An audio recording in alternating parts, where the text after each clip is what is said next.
Tonight, I want to give you something simple.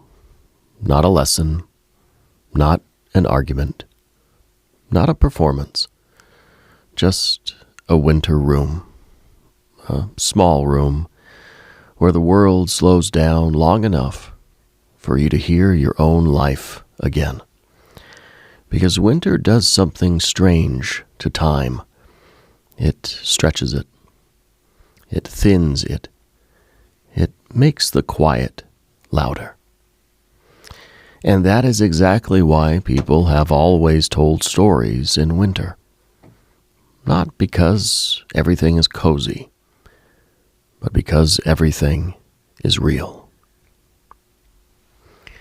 So, if you are tired tonight, you belong here. If you are grateful tonight, you belong here. If you are lonely, if you are overwhelmed, if you feel like you are carrying too much, if you are trying to stay warm in places that do not know how to love you back, you belong here. Welcome. This is Dove and Serpent Radio, a place for the long exhale, a place for the slow thought, a place for the kind of stories that do not demand anything from you except honesty. And tonight's episode is a winter bundle. We're going to walk through 4 doorways. First, a familiar Christmas moment, but told like a threshold, not a postcard. Then 3 letters, like something you might have found folded inside an old newspaper, passed hand to hand through hard years. Then a winter spirit, not as horror, not as fantasy, but as a living boundary. And finally, a small story at the edge of a yard, where hope arrives like a quiet visitor. No spectacle tonight, just warmth, just truth. Just the old human practice of staying alive together. Let's begin. The night before Christmas as a threshold. The night before Christmas has always been described like a painting, a quiet house, a sleeping family, stockings waiting like small promises. But I want to tell it in a different way, not as decoration, as initiation. Because there is a moment in that story that matters more than the gifts. It is the moment when the ordinary breaks. Everything is still, everything is settled, everything is predictable, and then something interrupts the pattern, a sound outside, a shift. A sudden awareness that the world is bigger than the room you've been living inside. That is the true beginning of every journey. Not the plan, not the calendar, not the resolution, the interruption. So imagine it. A house deep in sleep. The kind of sleep where the whole place feels like one breathing animal. And then a clatter in the yard. Not enough to be terrifying, just enough to wake the watcher inside you. You sit up, you look. The world outside is bright with snow, moonlight turning the ground into silver, and then you see it. Not logic, not explanation. A small, impossible thing moving across the sky, a red sleigh, 8 quick shapes, a kind of joy that refuses to be audited. And whether you believe in Santa or not is irrelevant. It is asking you to remember what it feels like when something generous visits your life. Something that says without words, you are not forgotten. You are not alone. You are allowed to receive. And in the story, he does not announce himself. He does not perform. He does not argue. He arrives. He works quietly. He leaves, like grace. And the narrator watches, stunned, as if the soul has been reminded of something it used to know. And then the final line drifts back through the night like a blessing you can carry in your pocket. Happy Christmas to all, and to all a good night. Now, let's take that same feeling, that same winter threshold, and walk into the next room. Because the world we live in is not always a storybook. Sometimes winter is not charming. Sometimes it's demanding. Sometimes it is lean years and hard years and years where the house is cold and the heart is trying not to panic. So now I want to open an old paper with you, old winter print, smudged ink, letters to the editor, not from famous people, from kitchens. Tonight we have 3 letters, 3 homes, 3 decades, 3 different winters, and 1 shared heartbeat.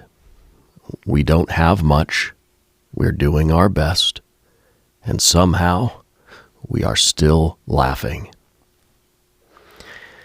Before the first letter, the editor leaves a note. And I love these little notes because they sound like the town itself trying to stay human. So imagine this printed above the column.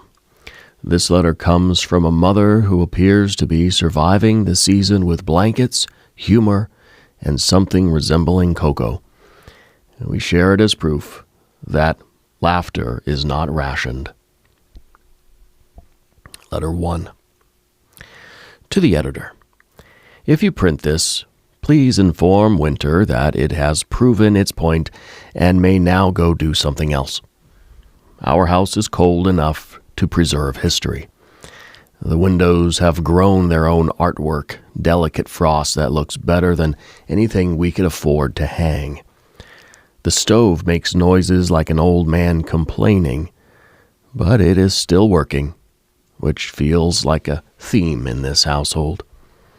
We are not eating like kings this year, but we are eating beans, potatoes, bread when the flour behaves. And sometimes, if the universe has mercy, a pie shows up like a miracle with an apron on. When supper is thin, we thicken it with stories. The kids claim they are full of soup, but I think it is the laughter doing most of the work. Last week, the pipes froze. The baby tried to help the cat by putting a mitten on her, and my husband came home with 1 orange. Just 1. He cut it into 5 slices like it was a treasure from another world. The baby chewed the peel, made a face, and then called it spicy sunshine. And for a moment, we all forgot to be afraid. We are not expecting much under the tree this year unless Santa brings steady work and a discount on coal. But we do have a roof, even if it leaks in only 2 places now. We have 4 children who treat sharing a blanket like a game. We have a father who keeps saying, "We have seen worse winters." And we have a mother learning that even thin cocoa can warm hands when you drink it together. So if anyone is worried about not having much this Christmas, tell them this. We are calling it our tight belt holiday. We are pulling everyone closer and pretending that was the plan all along. As long as we are under one roof, laughing and passing the 1 orange around, I believe we will make it to spring. And if spring is late, we will simply keep telling stories until she remembers us. Yours truly, a mother on Maple Street.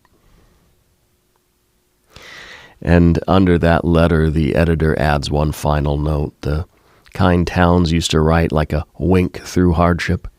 We are pleased to report that the orange was divided without violence, the cat has forgiven the mitten, and Maple Street remains in business.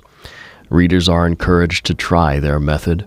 1 thin cocoa, 4 children, and stubborn hope. And that brings us to the second letter. Different winter, different fear. War years. And that particular kind of uncertainty where every knock at the door is a question. The paper introduces it like this. The next letter is from a local wife holding the home front together with resourcefulness, grit, and a level of courage that deserves its own medal. Letter 2. Dear Editor, I am writing from the kitchen table after I finally got the boys to sleep. All 3 are packed into one bed like a pile of puppies. The oldest insists he is almost a man now, but he still holds the old stuffed snowman his father bought him before he left. We are doing what everyone is doing, saving grease in a tin, stretching sugar like it is made of prayer, patching shoes again and again, planting what we can in the yard. And if I tell the truth, my greatest skill this year is turning 1 chicken into 3 dinners and making it look like I meant to. The hardest part is the sound of the front door. Every knock makes my heart jump, because sometimes a knock is just a neighbor, and sometimes it is the world changing forever. On the days I cannot stop thinking the neighbor women magically need a cup of sugar, they come in, sit down, and somehow we talk about everything except the thing we are terrified to name. Yesterday, the youngest asked if Santa can find Daddy across the ocean. I told him Santa mostly works local routes and that Daddy has to come back in his own way. Still, we hung a stocking for him. The boys decided they will put inside a chocolate bar if we can spare it, crayon drawings, and a note that says, "We will keep the house warm. You stay safe." To anyone reading this who feels lonely this winter, here is what helps us. We put 1 more potato in the pot. We drag 1 more chair to the table. And we pretend that whoever walks through the door is exactly the company we wanted. We do not know what next year will bring.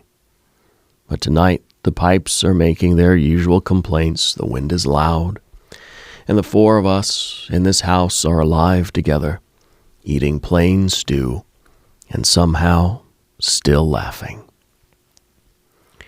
As long as there is a table to set and someone to wait for, I think we'll make it.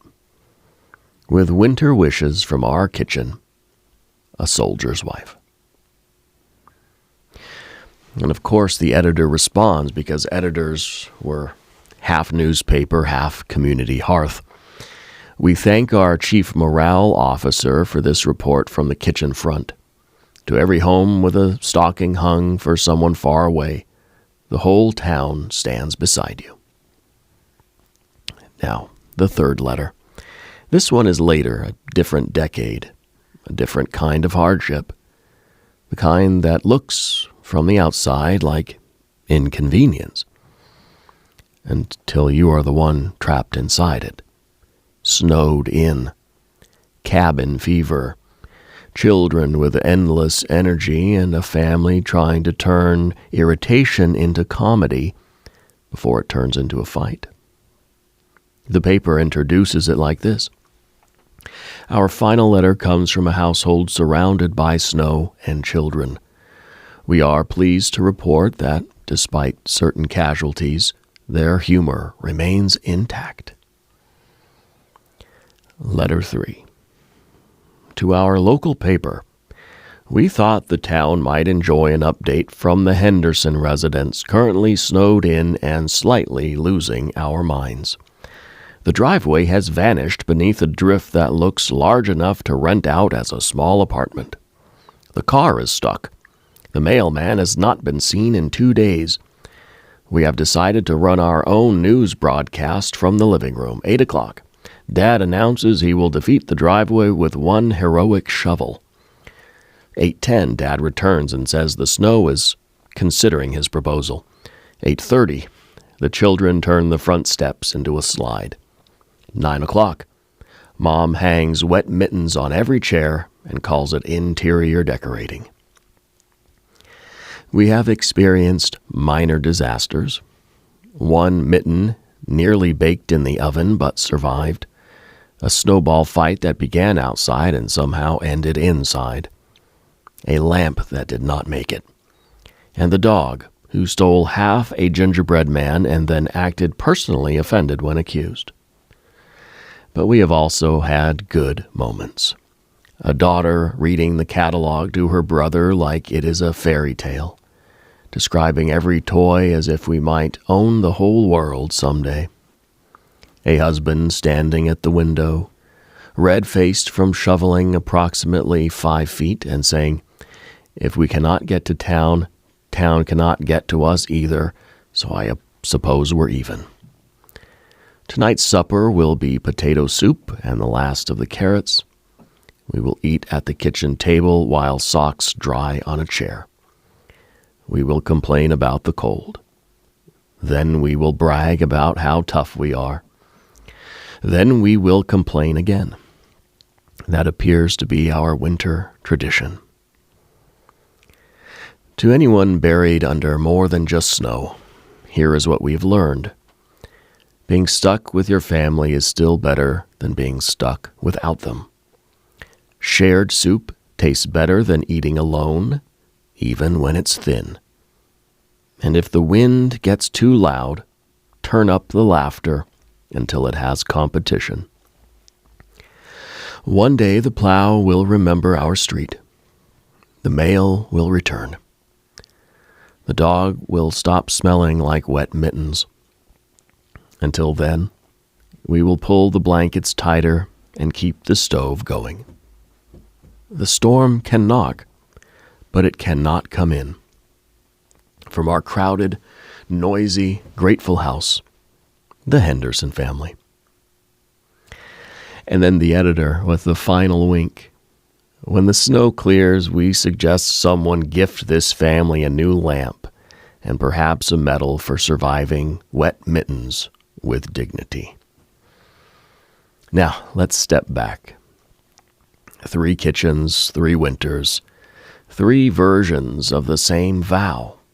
We are tired, we're scared, we don't have much, but we are still here. And we are still making a way. And that is the segue, because winter is not only weather, winter is a teacher. Winter is a boundary. So now we enter the next doorway. Not a letter, a presence. Yuki Onna, the snow that watches back. Tonight, we are not here to analyze. We are here to remember. Before folklore, before labels, before anyone decided what was rational, there was winter. Not winter as an aesthetic, winter as authority. The kind of cold that closes roads, the kind that seals villages, the kind that teaches the body when to stop moving. From that intimacy with snow, a presence was recognized. Not invented, recognized. Her name is Yuki Onna, the snow woman. Not a demon demanding fear, not a goddess asking for praise. A consciousness that arrives when sound disappears.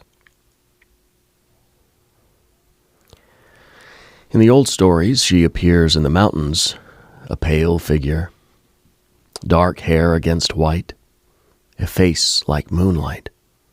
She moves without sound, sometimes without footprints, and that detail matters because it tells you something important. She is not passing through the world. She is moving as it. The stories say she freezes travelers with her breath. They say she touches them and sleep becomes death. But listen carefully. She does not kill indiscriminately.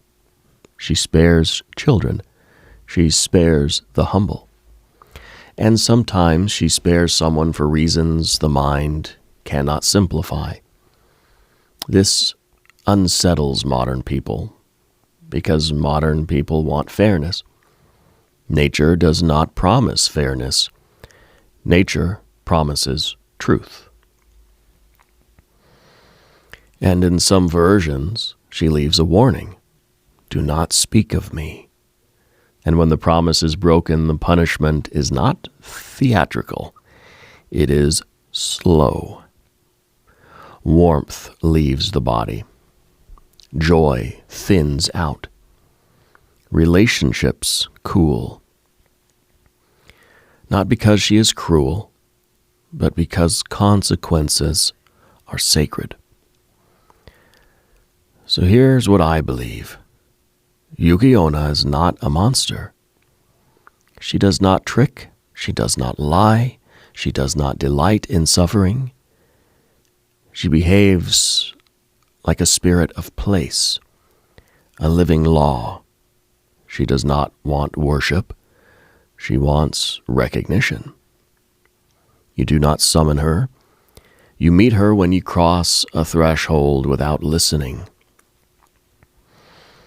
There is a love story about her. A man survives a storm after encountering her. She spares him. Years pass. He marries a gentle, quiet woman, pale and calm, a woman who does not seem to age. They build a life, they have children, and one night, by the fire, he tells her the story, the promise, the woman in the snow. And his wife looks at him and says, I am Yuki Onna. She does not kill him. Love has already changed her. Instead, she leaves. And that is the point. She does not punish love. She cannot remain where vows are broken. Warmth built on dishonesty is not warmth. It is imbalance. What does she teach? Boundaries. The boundary between beauty and danger, between desire and restraint, between staying and knowing when to leave.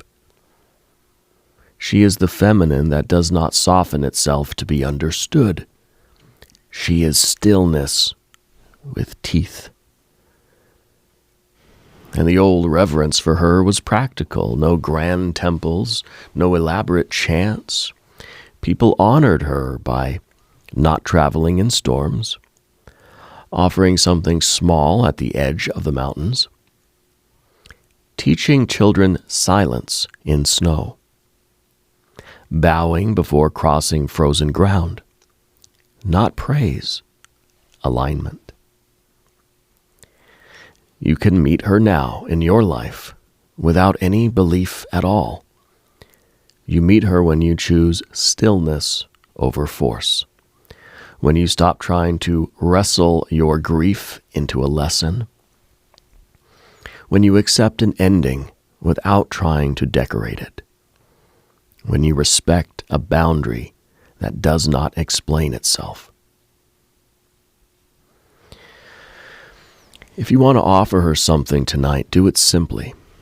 Step outside for a moment if the air is cold. Breathe. Say nothing. Offer restraint.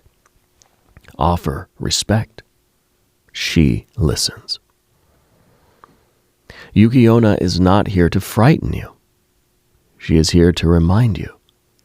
Silence is alive. Beauty can be lethal when ignored. Wisdom often arrives as withdrawal. Winter watches back. And snow knows who is listening.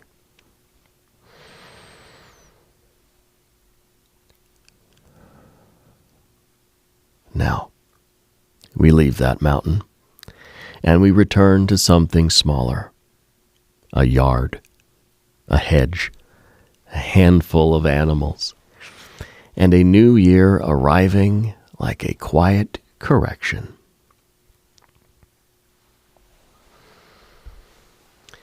The comet at the edge of the yard. At the edge of an unnamed yard, where the grass gave up and the snow took over, there was a small gathering of animals. Not a fairy tale kingdom, just a real little community. A cat, a rabbit, a crow, a raccoon, a deer that visited carefully. Creatures sharing more than space, sharing watchfulness, sharing habit, sharing the quiet agreement that living well matters, even when living is difficult. And each day they did what they could, and that was enough. Winter had been long, not cruel, demanding. The kind of winter that asks questions every day and expects honest answers. And on the last night of the year, the cold pressed in close. Snow lay smooth as if the world was holding its breath. The cat sat on a flat stone near the hedge, where it could see what mattered. The paths the deer preferred, the places the rabbit hesitated, the crow's clever angles, the raccoon's nightly negotiations with lids and luck. The cat looked up and saw something rare, a streak of light moving across the sky. Now the cat had seen stars fall before, quick, quiet things, pretty, then gone. But this light lingered. It burned like it had a purpose. It felt interested. The cat closed its eyes, and it did not wish only for itself because that would have felt incomplete. It wished for full bellies, for safe paths, for mornings that arrived gently, for fear to pass through without staying. A simple wish, and that is why it was strong. And above, the light did not vanish. It grew. What seemed like a shooting star revealed itself as a comet, an old traveler returning on a schedule known only to the sky.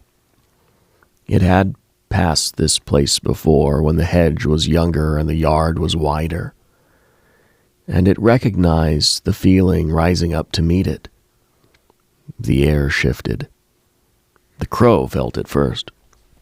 Something in the world had tilted, not enough to cause alarm, enough to make room. The crow cawed once, not in warning, but in greeting. The deer stepped out from the trees and found the ground kinder beneath its hooves. The snow did not slip. The shadows did not threaten. The night seemed to make space. The raccoon lifted a lid it had lifted 100 times and found abundance where there had once only been scraps. It paused and did something unusual. It left some behind. The rabbit found itself pausing instead of bolting. The world no longer shouted. It hummed. None of the animals spoke of the comet. They did not need to. They felt its passing like a hand smoothing fur, like reassurance written into muscle and bone. This was not magic that demanded anything. It was the kind that noticed effort. As midnight approached, the human house filled with celebration, lights, voices, time turning itself over, and above it all the comet glowed and slowly moved on, as if its work was finished. It did not promise perfection. It offered balance, a gentle correction, a reminder that hope, when shared, grows heavier. Heavy enough to pull good things closer. Morning came brighter than expected. Tracks crisscrossed the yard, confident and clear. Food was found. Paths were remembered. The animals moved not as individuals competing with winter, but as a small collective leaving room for one another. The cat returned to its stone, warmed by a thin ribbon of sun. It did not feel proud. Pride was unnecessary. It felt aligned. The world, for now, was listening. And the new year began the way all good years should, with care, with hope, with small lives doing the best they know how, together.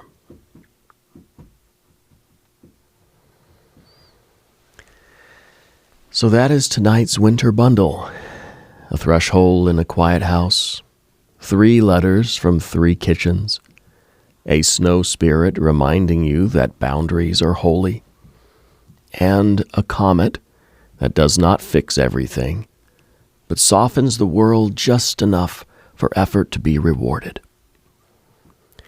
If you're listening tonight and thinking, I do not have a perfect tree, I do not have a perfect family, I do not have a perfect year, I do not even have a perfect version of myself, good.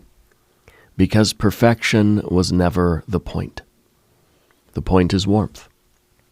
The point is presence. The point is staying human. If you have even one person you can laugh with, you are rich in a way that winter cannot steal. If you have even one warm drink and a quiet moment, you have more than you think. If you are still here, still trying, still making a way, still offering kindness when you could have hardened, then you are doing the ancient work. And I want to end with a small closing, like a seal on the page. Lamplight, shared laughter. Time grows kinder round the fire. We rise together. Thank you for being here with me. This has been Dove and Serpent Radio. If this episode gave you warmth, carry it forward. Leave a little behind for someone else. And until then, may your house be warmer than your worries. May your heart be steadier than the wind. And may the winter learn that it cannot outlast you. Good night.